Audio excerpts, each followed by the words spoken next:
A little review of aperture before we move into shutter. So aperture is the opening in the lens of your camera. The smaller the opening, the more is in focus in the image. The larger the opening in the aperture, it's also called the f-stop, the less in focus. And in this image, we see something called extensive depth of field. From the foreground to the background is in focus. All the way along here, everything's in focus as far as the eye can see. And again, atmospheric perspective sometimes hazes out some of the area because, of course, there is that in the air. Air is not empty, right? It does impact our vision.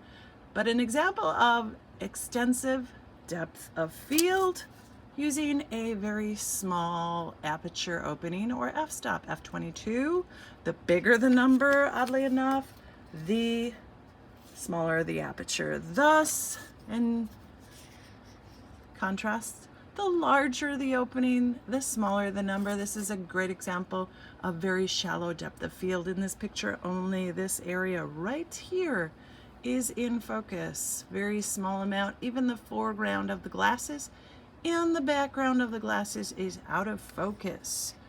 So again, the other thing that will impact besides the opening of the aperture, this big opening causing less in focus, is the distance to the subject. And again, in this case, we are relatively close to the subject matter. The closer you are to a subject matter as it goes off in space, the less will be in focus. As we shift into shutter speeds, here's an example of our bulb shutter speed. Bulb is for as long as you either depress the shutter release or trigger, or if you put in a cable release and you set your shutter speed at B and hold that button down, in this case for about 4 seconds, and the car that went through here left the lights. The lights impacted the film because light impacts your film, records on it as actually a dark streak on the negative, and then on the positive creates this light streak. The car's not recorded because it did not pause or stop.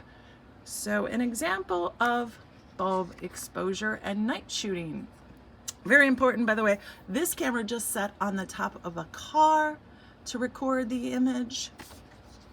Don't always need a tripod.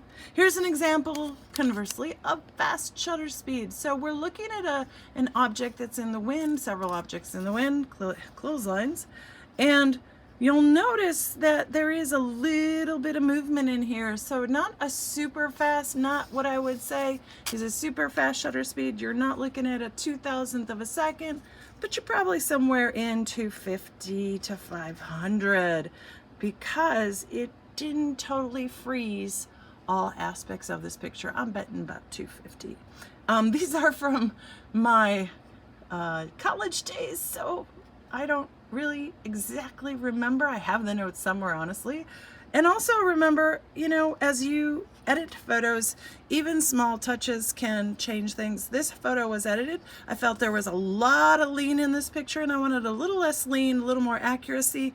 You'll notice that the door jamb here is really tilted in this image compared to this image. I straightened it out a little bit so that we had a little more straight vertical lines. Vertical lines should remain vertical in the image, and if I align it with the rule of thirds, I'm not sure if you're seeing the grid here, that you can see kind of how straight that is then. So a little more accurate, that puts the shift of the angle on the pole, as in this picture everything is angled. So again, a freeze action photo, relative, not totally, because there's a little blur motion in there. Here's an example of a slow shutter speed. I'm guessing probably around a 60th to 30th of a second. I say that because there are people in this image, they probably pause. They're not in fast motion, so they're there. The image though itself is a little blurry, and I don't know if that is due because there's a fine area that seems to be in focus in here. In terms of focusing properly, I should have focused back here, whereas I think I focused more in the foreground here, and thus these are out of focus. And so focus is another element that's really important. But what we're looking at here is probably, like I said, a 30th of a second. And again, you're seeing the reflection of a camera sitting on a hood of a car, because at a 30th of a second, you cannot hold your camera. It will shake. Slow shutter speed, but bad focus, and bad camera shake. Here's a nice slow shutter speed.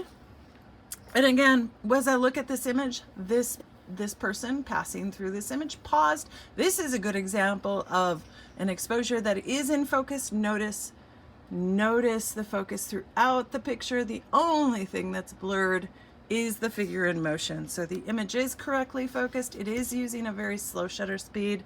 It might be about a 1 second exposure, slow shutter speed, dim light.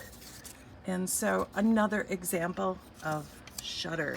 So that's today a little bit about how your use of shutter speed will change your image.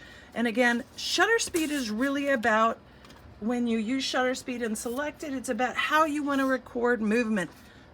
This image doesn't rely on shutter speed unless there was a big wind and perhaps I wanted to record some of the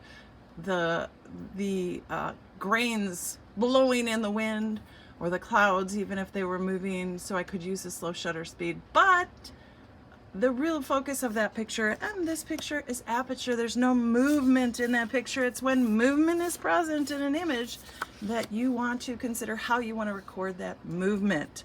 Otherwise, oftentimes aperture is the priority, and we call that aperture priority or shutter priority. TV, AV on your mode on your cameras if you have.